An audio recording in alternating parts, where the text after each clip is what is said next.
Petroleum के delayed project 86 हैं। अगर रेलवेज के देखें 115 है, पर हाईवेज के अगर हम देखते हैं 402 प्रोजेक्ट इस समय डिले चल रहे हैं। और रिकॉर्ड के चक्कर में आप हमारे एफिशिएंट मिनिस्टर हैं, कहीं रफ्तार कम तो नहीं हो रही है। तो ये 402 जो प्रोजेक्ट डिले हुए हैं उसके पीछे कारण क्या है? देखिए, पहली बात तो ऐसी है कि ये प्रोजेक्ट डिले नहीं हुए हैं। हमारे यहाँ क्या होता है, कंप्लीटिशन सर्टिफिकेट देने में प्रोजेक्ट पूरा होने के बाद में भी 6-6, 8-8 महीने लगते हैं। अभी एक छोटा सा बल्ब भी नहीं लगाया उसने तो भी उसको कंप्लीशन सर्टिफिकेट नहीं मिलता। कभी फॉरेस्ट के कारण छोटा अटक जाता है, कोई रेलवे के कारण अटकता है, कोई थोड़ा अतिक्रमण है, कोई कोर्ट के केस में एक छोटा सा पार्ट फंस जाता है।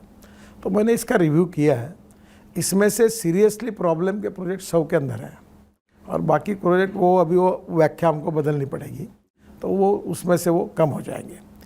मैं जब मंत्री बना तो 406 प्रोजेक्ट 3,85,000 करोड़ के अटके हुए प्रोजेक्ट हैं जो विरासत में हमको मिले।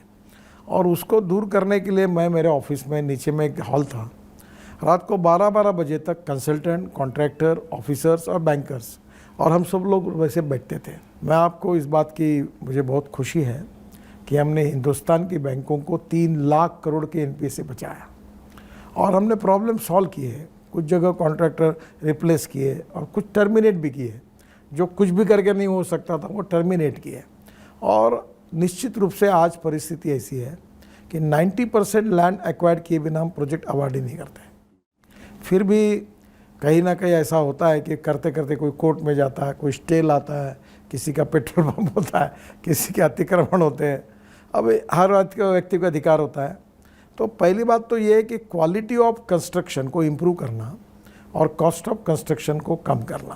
पर मैं ये देख रहा हूँ IMF ने एक रिपोर्ट लेकर के आया 2022 में। वो कहता है speed of transport ranking. Nitin ji, US number 1 चल रहा है वर्ल्ड में जहाँ गाड़ी तेज़ चलाई जा सकती है। पाकिस्तान 44वें नंबर पे है जहाँ गाड़ी तेज़ चलाई जा सकती है। भारत आज 127वें नंबर पे है, यहाँ आप गाड़ी तेज़ नहीं चला सकते।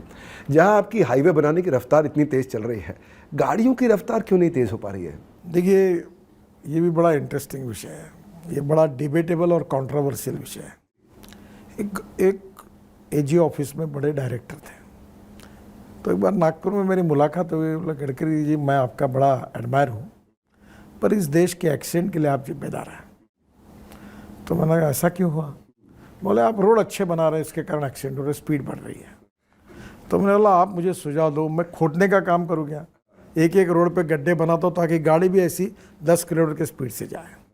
पहली बात तो ऐसी है कि देश में अब अभी तक स्पीड के बारे में हमारे डिपार्टमेंट में भी कंट्रोवर्सी थी। सेक्रेटरी एक कहते थे, मैं कहता था, DG दूसरा कहता था। अब हमने तय किया है, मैंने सब स्टेट ट्रांसपोर्ट वालों को बुलाया और उनकी मीटिंग बुलाई विज्ञान भवन में, और सब इस विषय पर चर्चा करके अब तय किया कि एक्सिस कंट्रोल 8 लेन 10 लेन रोड होगा दिल्ली मुंबई जैसा, उसकी स्पीड कितनी होनी चाहिए। तो अभी विचार है कि 140 तक स्पीड जा सके।